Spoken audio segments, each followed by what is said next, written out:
Chihiro Furuya is a first-year student at Shiyo Prefectural High School. If you want to ask what's in his head, it's zombies, zombies, zombies. Brain.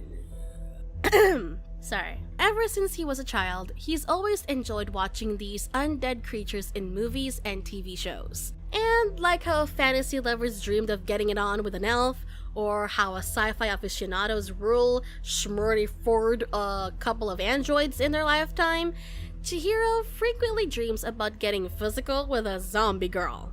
Even his friend has to ask him what kind of sick taste is that, and Chihiro just replies that he can't help it. He simply thinks that the idea would be cool. Would it though? Would it though? Because I'm not gonna ask you guys to imagine the logistics of it, but would it really? Another one of his friends proposes that he has a soft spot for those poor folks who were given a second chance in life after death. Chihiro, however, disagrees with any of their rationalizing. There's no intuitive explanation for his zombie mania. Whatever the case, he just likes them. It's an inexplicable impulse. A case of I was born sick but I love it, if you will. Chihiro resides in the Shiryoji Temple.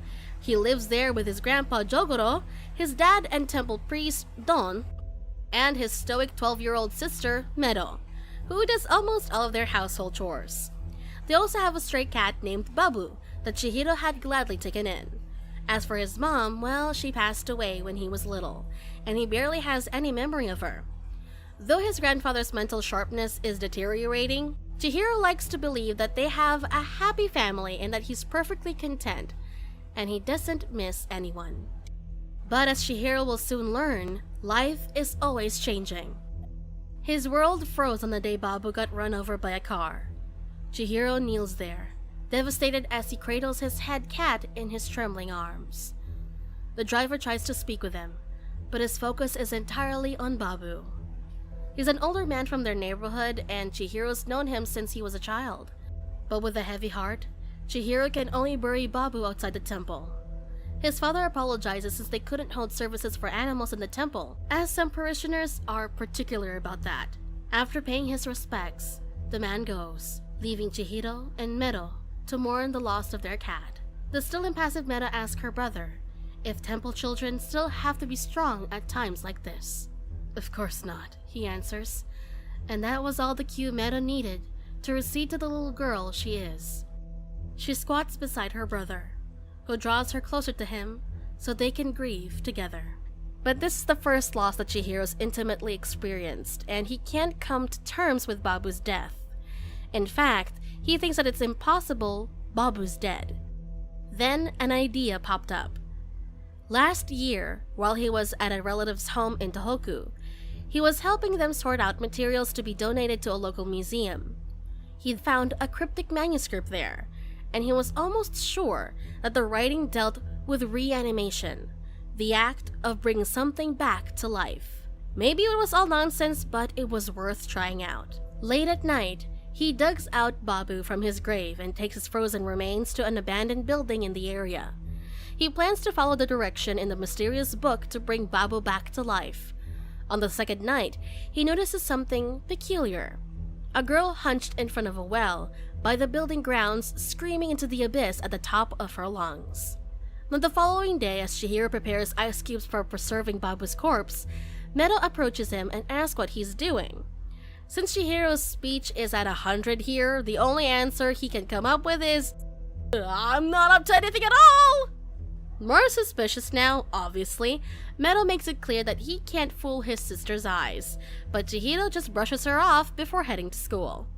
On the way to class, one of Chihiro's friends, Yatsutaka, compares Sanka Girls Academy, the foremost girls' school in the prefecture, to their own school, which has no distinction whatsoever. Even the paths leading to their respective schools are so sharply divided. And he also mentions that this year, the daughter of the Sanka Girls director, Deya Sanka, is enrolled in the academy. Back at the temple, an energetic girl named Ranko visits Chihiro in his room and returns the DVD she borrowed, which is, you guessed it, a horror movie about zombies. The boy proceeds to ask her if she knew anything about Deya Sanka, and she answers that Deya is the school director's daughter. so she's familiar with her face at the very least. Ranko teases Chihiro, suggesting he's getting the hots for her, but he says that isn't the case. He's just curious because Yasutaka was making such a big deal about her. It's no surprise that this pair seems so close-knit. After all, Saoji Ranko is Chihiro's cousin. Her family runs a Kyoto-style traditional kaiseki kitchen, and she's a second year at Sanka Girls. And her birthday's only less than 6 months ahead of his, yet Ranko still likes playing the older sister. That night, Chihiro continues trying to bring Babu back to life. He's gathering the ingredients as stated in the book, but there's an unreadable part on one of the pages. It calls for some poisonous plant. Of what kind though? Well, he has no idea. He decides that if the plan doesn't work out before the end of the week, he'll return Babu to his resting place. Just then, the yelling girls return to empty her throat of her frustrations once more. And that girl just happens to be Rhea Sanka herself. Chihiro observes Rhea as she goes on screaming, bitterly asking why she had to be born into the Sanka family. She pleads that she just wishes to go out freely like everyone else her age can. Addressing no one in particular, she demands, "Why is the Sanka's daughter forbidden to go out alone?" Chihiro's nonchalant reaction shows that he's already used to listening in on her complaints about life, but this time, she says something that shocks him to the core.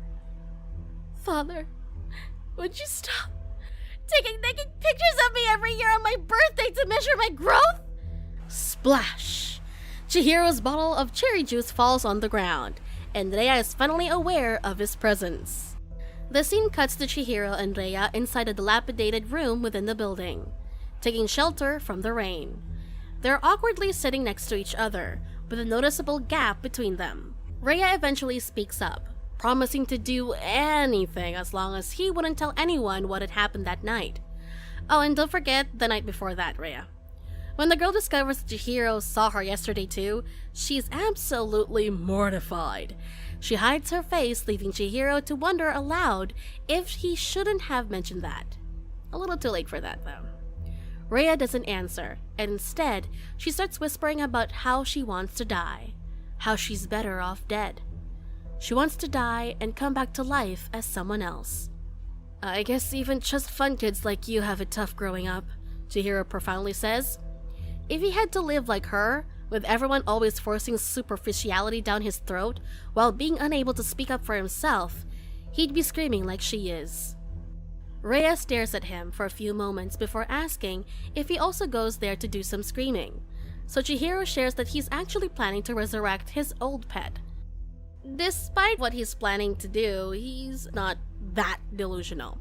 Because if Babu did come back to life, he'd probably be like a zombie and just stagger around. And he's sure Babu wouldn't want that. And in the end, he's just forcing his selfish wishes on his pet. Rhea reacts strongly to this, and she insists that what he's doing is fine. She's sure that Babu would want to see him too. And with that, she offers to help Chihiro with his mission. Her father's a huge germaphobe, probably more than that, so she could never own a pet. So just this once, she'd like to provide her loving affection to an animal too. Without missing a beat, Chihiro slightly proposes that for Babu's sake, she can be the test subject for the resurrection potion he's making. You do want to die and come back as someone different, right? So, be a zombie, he says. Rhea can only stare in disbelief, her shock palpable. But after a few moments of silence, Chihiro laughs and tells her he's just kidding. He even teases her for being such a pure-hearted snowflake who really needs to watch herself around boys. Damn, imagine being called a snowflake by this catboy-looking freak. Once Chihiro's had his fill of dragging her through the mud, Rhea asserts that she's never had any experiences with boys. But what about Chihiro? Well, he makes it clear that he will not date a live girl. For him, she has to be a zombie. Rhea's startled to hear this, because damn, that's a tough standard to reach. While Chihiro's making it clear that he's serious, Rhea suddenly approaches him. "Once I do become a zombie, that means you'll accept responsibility, right?" she coyly asks, and when Chihiro flusters up and considers this, she giggles. "Curses! Foiled by my own plan, how the tables have turned!" But the girl still urges him to consider the offer before setting off. You'll be here tomorrow too, right, Furia? At that moment, Chihiro could never have envisioned that Rhea would truly become a zombie. It's not as though I didn't have fun by any means. It's just that I thought everyone kept the pain hidden behind a smiling face. This is how Rhea lives, behind a smiling face. A smiling face that's the constant subject of her father's camera. The following night after their first encounter, Rhea and Chihiro meet again at the abandoned building. While Rhea's watching a zombie film on a laptop, Chihiro's busy preparing the ingredients for the concoction he's making. He says he used just about every poisonous plant he can get his hands on around the place. But suddenly, something crosses her mind, and she tells him that she'll get some. With that, she quickly leaves. Rhea's mind drifts to her life at home. Her father's affection towards her had always been questionable. She remembers being a happy little girl, just playing with her maids while her father looked on with a smile. While holding a stuffed toy, one of them chirpily urged Rhea to come over to her. But Rhea ended up tripping, and her father's gaze seemed to darken. Then for some mysterious reason, that maid was dismissed after that. And in another instance, while she was playing in the garden, a stray cat showed itself, and the maids were pretty pleased to see her gently stroking the cat. Her father, though, watched them from the window, and after that incident, the cat and the maids never appeared again. There was one person who remained, though, her mother, Arya.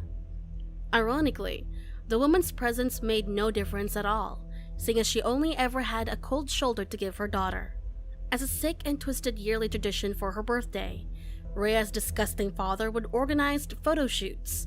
He'd have her completely bare in front of the camera, doing poses with different props. Being the clueless child that she was, Rhea happily obliged, and she even looked like she was having fun. After all, why would she think ill of her father, the man who's supposed to protect her and keep her safe? As she grew older, she began realizing that this wasn't normal. Worse, her mother appeared to be aware of her father's feelings, but she never did anything to interfere. If anything, she seemed to direct her silent vitriol towards Rhea. It was a horrible living situation, and she was miserable. No matter where she went, she always felt the looming presence of her father and his subordinates, who watched Rhea's every move. At school, Rhea made the first friend she ever genuinely liked. As her new companion also came from a privileged family, Rhea's father decided to approve of their friendship. Through her close association with her friend's family, Rhea learned something important. I thought everyone kept the pain hidden behind a smiling face, but that wasn't the case. She learned that she was just unhappy. Finally, Rhea told her friend about her father's twisted hobby. She was rightfully enraged and urged her to speak out, to tell him to stop. Rhea wasn't sure about it though, but her friend persuaded her to go through with it. After all, she's still his daughter at the end of the day. It'll be fine. Whenever Rhea thought back to that moment, she would bitterly regret ever telling her friend what happened. Now back to the present, Chihiro is waiting for Rhea to come back. He boredly watches a zombie film to pass the time, all while thinking about what could have happened to her. He acts a bit nonchalant about the possibility of her being in danger though, but he still closes his laptop so he can go look for her. Now imagine the boy's surprise when he sees Rhea climbing a rocky mountain slope. Her foot misses a step, but thankfully Chihiro arrives just in time to save her. Wow, he got quick feet. Exasperated, he comments that she really needs a nanny, making the flustered girl complain about his rudeness. But of course, when Chihiro asks her if she wants him to let go, poor Rhea quickly changes her tune. Once they're back inside the abandoned building, Chihiro asks her why she did that. And she explains that she spotted the plant she was looking for and thought it would be easier to climb the slope and gather the blossoms. For a princess, you sure are a daredevil, Chihiro quips. But she's confident that even if she dies, he'll resurrect her as a zombie. He's surprised by this and reminds her that Babu's reanimation is unsuccessful. Besides, he never told her that he'd bring her back to life. Well, I'll say it now, Rhea responds with a solemn expression.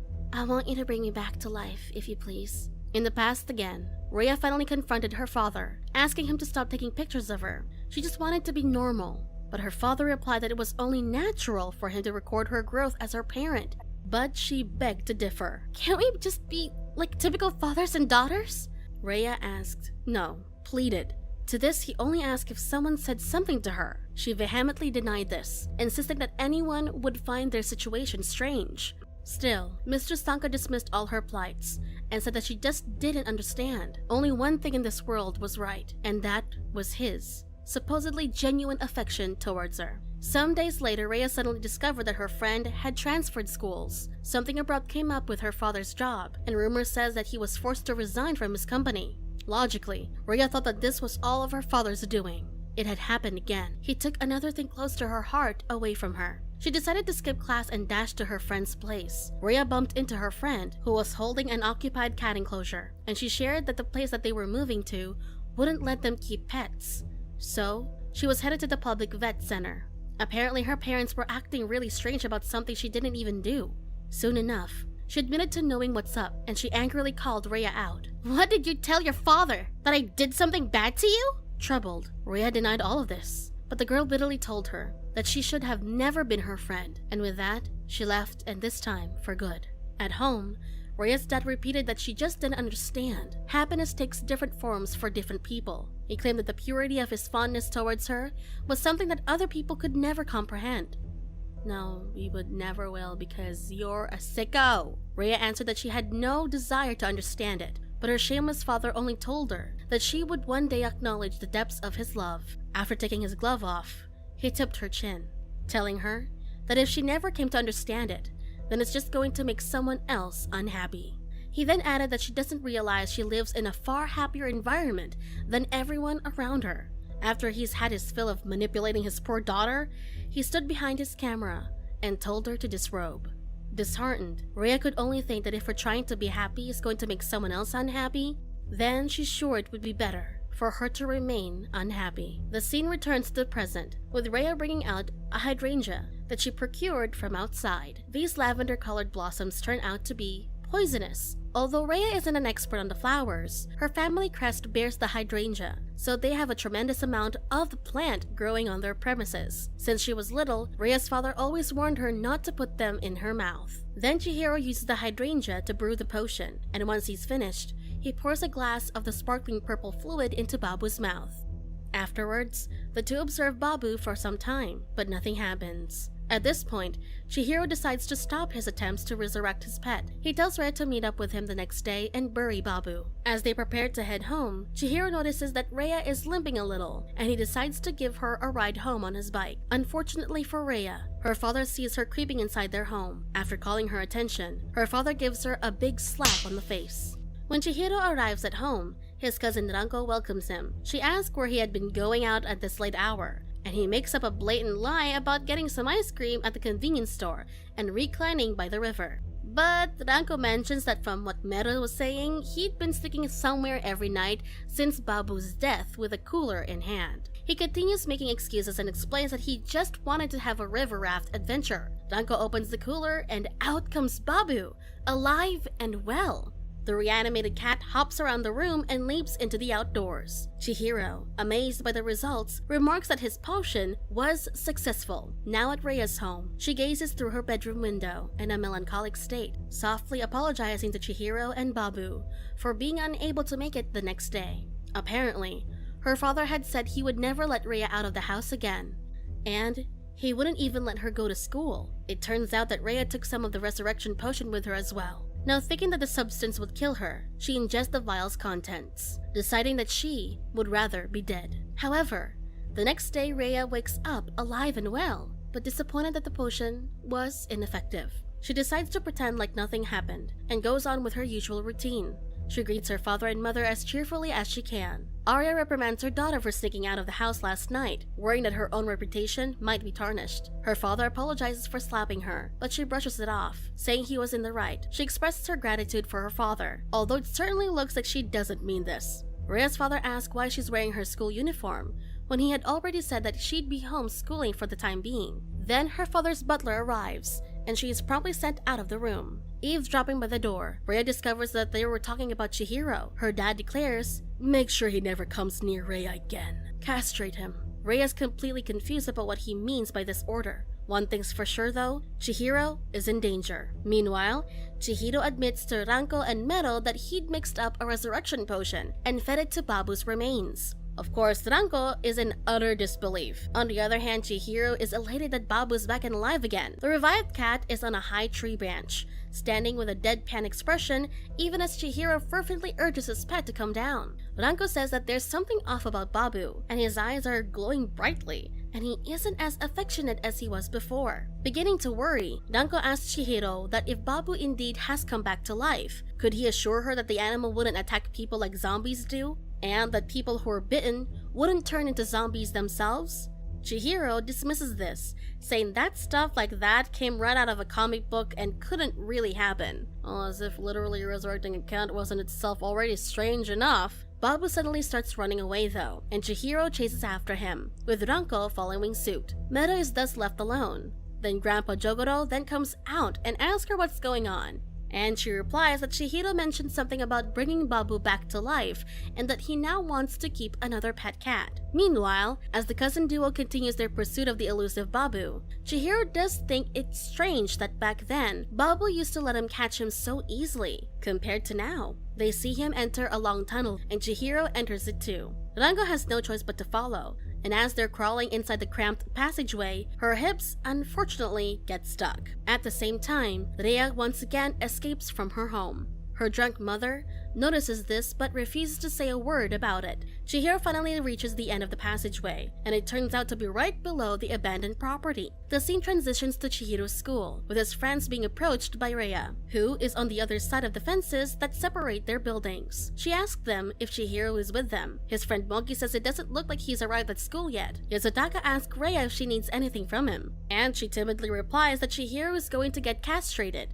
and with that, she runs away. It turns out that her father already knew that she snuck out of the house again and ordered her butler to follow the young girl around. Chihiro spots Babu eating hydrangea leaves. He looks up and sees Rhea walking towards the abandoned lot. He wonders what she's doing there at the time of the day. She reasoned that if she waited for him at the decrepit building where they always went, she was sure she'd see him. Suddenly, she hears her father's voice testing her. "How far do you intend to go, Rhea?" When she looks back, she finds her father and their butler waiting. Chihiro observes the situation below the slope, correctly guessing that the man is her father. Rhea's dad commands her to come home with him, saying he's willing to overlook all of her mistakes if she returns quickly. Her father is about to touch her when she suddenly slaps his hand away from her. Although she's visibly shaking with fear, she speaks up that while it may be true that she's his daughter, it doesn't mean that her body and soul are his as well. She expresses that she wants her freedom too. Rhea's father then asks her what sort of freedom she's even talking about. He questions, "Do you simply want the freedom to go outside? Or perhaps the freedom of love?"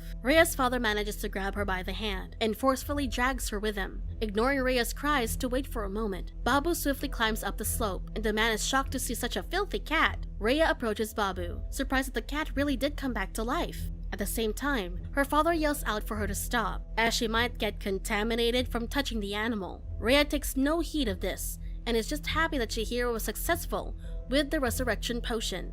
But then the father pulls out a whip to strike Babu. But Rhea swiftly places herself in front of Babu to protect the cat. Unfortunately, she loses her footing and falls below onto a rocky ditch, where she's left with severe injuries. Her descent is witnessed by her father as well as Chihiro. She lands on a bed of hydrangea flowers as a pool of her own blood quickly envelops her. Her father is shocked beyond words. Chihiro is unable to utter anything as well. It starts raining, and Chihiro desperately calls out to Rhea, clinging to any sense of hope. But suddenly, Rhea stands up, even though she ought to have been dead from a fall of that height, and from getting impaled like that. With her organs hanging from her blood, she slowly stands up and names Chihiro. He's in pure disbelief, as he doesn't recall ever giving her the potion. He has no idea she left some of the liquid for herself and drank it. The butler sees this and informs her father of what he just witnessed. Rhea tells Chihiro, "As promised, please accept responsibility over me, okay?" He replies, "Okay." And thus Chihiro's ultimate wish is fulfilled. He's now about to begin this new bizarre life with a zombie girl of his dreams. Subscribe to watch more videos like this. Turn on notifications. And leave a like, it really helps the channel out. Thank you for watching.